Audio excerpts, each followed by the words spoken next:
Friends, तैयारी with Sandeep sir में आप सभी का स्वागत है। आज हम आपके लिए लेकर आए हैं सैयद वंश से रिलेटेड 30-40 महत्वपूर्ण MCQ जो आपको एग्जाम में देखने को मिलेगा। तो चलिए देर न करते हुए सैयद वंश के सभी प्रश्नों को हल करने की कोशिश करते हैं। क्वेश्चन नंबर पहला है, सैयद वंश की स्थापना किसने की थी?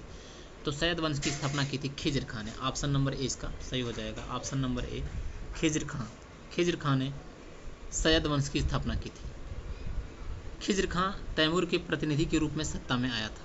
1414 ईस्वी में दिल्ली में सैयद वंश की स्थापना की। खुद को सुल्तान नहीं तैमूर का प्रतिनिधि मानता था। तैमूर 1398 ईस्वी में आक्रमण किया था, जैसा कि अभी तुगलक वंश में आपने पढ़ा लास्ट में कि तुगलक वंश का अंतिम शासक जो महमूद तुगलक करके था, तो उस समय तैमूर ने 1398 ईस्वी में वहाँ पर आक्रमण कर दिया और वहीं से उसका पतन लास्ट था। उसके बाद फिर तैमूर के प्रतिनिधि के रूप में सैयद वंश नज़र में आया। सैयद वंश का संस्थापक कौन था? तो सैयद वंश का संस्थापक थे खिज्र खां। ऑप्शन नंबर 20 का सही हो जाएगा। सैयद वंश की राजधानी कौन सी थी? तो सैयद वंश की राजधानी भी दिल्ली ही थी। खिज्र खां ने दिल्ली से शासन किया। दिल्ली सल्तनत की परंपरा को जारी रखा उसने। यह वंश दिल्ली की सत्ता का प्रतीक बना रहा। सैयद वंश का अंतिम शासक कौन था? तो सैयद वंश का अंतिम शासक था अलाउद्दीन आलम शाह। ऑप्शन नंबर डी इसका सही हो जाएगा। 1448 में गद्दी छोड़ी, स्वेच्छा से भटिंडा चला गया। इसके बाद लोधी वंश का उदय हो गया। किस शासक ने लंबे समय तक सैयद वंश पर शासन किया था? तो मुबारक शाह, खिज्र खां या फिर मोहम्मद शाह या फिर अलाउद्दीन आलम शाह।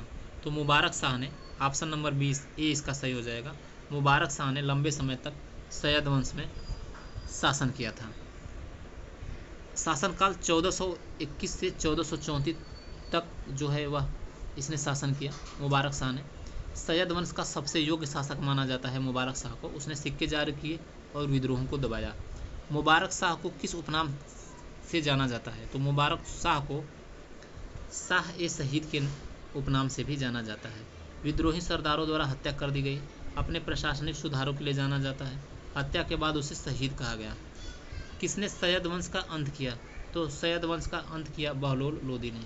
1451 में दिल्ली की सत्ता में अपने हाथ में ले ली। अलाउद्दीन आलम शाह ने कोई विरोध नहीं किया। लोदी वंश की शुरुआत हो गई। अगले प्रश्न पे आते हैं, सैयद वंश की कुल अवधि कितनी थी? तो सैयद वंश 37 वर्षों तक चला, लगभग 1414 से 1451 ईस्वी। ऑप्शन नंबर ए इसका सही हो जाएगा। यह वंश तैमूर की कृपा से सत्ता में आया था। किस सैयद शासक ने खुद को शाह कहा लेकिन सुल्तान नहीं माना? तो खिज्र खां ने। खिज्र खां ने शाह कहा लेकिन खुद को सुल्तान नहीं माना, क्योंकि वह तैमूर का प्रतिनिधि स्वयं को मानता था।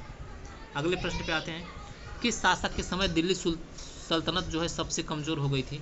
तो दिल्ली सल्तनत सबसे कमज़ोर हो गई थी अलाउद्दीन आलम शाह के शासनकाल में। शासन छोड़कर भटिंडा चला गया। दिल्ली पर कोई नियंत्रण नहीं रखा। इसे सत्ता जो है वह लोधी वंश के हाथों में चली गई थी। मोहम्मद शाह का शासनकाल कब से कब तक रहा था? 1434 से 1445 तक। ऑप्शन नंबर ए इसका सही हो जाएगा। मोहम्मद शाह का शासनकाल 1434 से 1445 तक रहा था। मुबारक शाह की हत्या के बाद गद्दी पर बैठा। कमज़ोर शासक था, अनेक विद्रोहों से जूझा। इसकी निष्क्रियता ने सैयद वंश को और कमज़ोर कर दिया। अगले प्रश्न पे आते हैं, सैयद वंश के शासनकाल में प्रमुख खतरा कौन सा? तो सैयद वंश के शासनकाल में प्रमुख खतरा जो है वह अफगान सरदार थे। अफगान सरदारों ने सत्ता को कई बार चुनौती दी, कई बार विद्रोह हुए, सुल्तानों को बार बार दबाना पड़ा था। खिज्र खां की मृत्यु कब हुई थी? तो खिज्र खां की मृत्यु हुई थी 1421 ईस्वी में। ऑप्शन नंबर 20 का सही हो जाएगा। उसने 1414 से 1421 तक शासन किया था। 1421 में उसका मृत्यु हो गया था। किसने सैयद वंश के पतन का मार्ग प्रशस्त किया? तो ये किया अलाउद्दीन आलम शाह ने। ऑप्शन नंबर सी उसका सही हो जाएगा। गद्दी को छोड़कर चला गया था भटिंडा। मुबारक शाह के शासनकाल की एक विशेषता क्या थी? तो मुबारक शाह के शासनकाल की एक विशेषता थी सिक्कों की नई श्रृंखला जारी की। उसने खुद के नाम के सिक्के जारी किए, अपनी सत्ता की वैधता को दर्शाने का प्रयास किया। इससे उसकी शक्ति और प्रभाव बढ़ गया। खिज्र खां का संबंध किस स्थान से था? तो खिज्र खान का संबंध था मुल्तान से। वह तैमूर के समय मुल्तान का शासक था, बाद में दिल्ली का शासक बन गया। तैमूर की कृपा से सैयद वंश की स्थापना किया।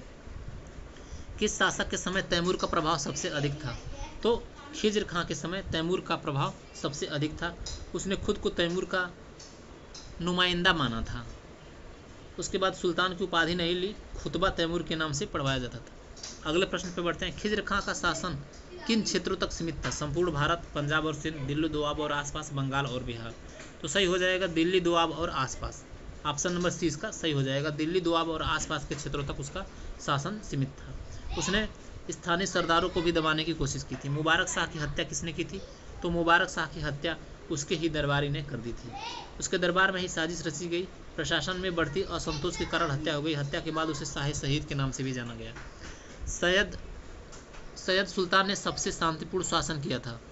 किसने? तो मोहम्मद शाह ने। ऑप्शन नंबर ए इसका सही हो जाएगा। मोहम्मद शाह ने सबसे शांतिपूर्ण शासन किया था। शासनकाल में युद्ध या अभियान कम हुए। राजनीतिक स्थिरता तो नहीं थी, परंतु आंतरिक अशांति थोड़ी कम थी, परंतु प्रशासनिक कमजोरी भी उस समय रही थी। अगले प्रश्न की ओर बढ़ते हैं। बस 20 ही प्रश्न है इसमें।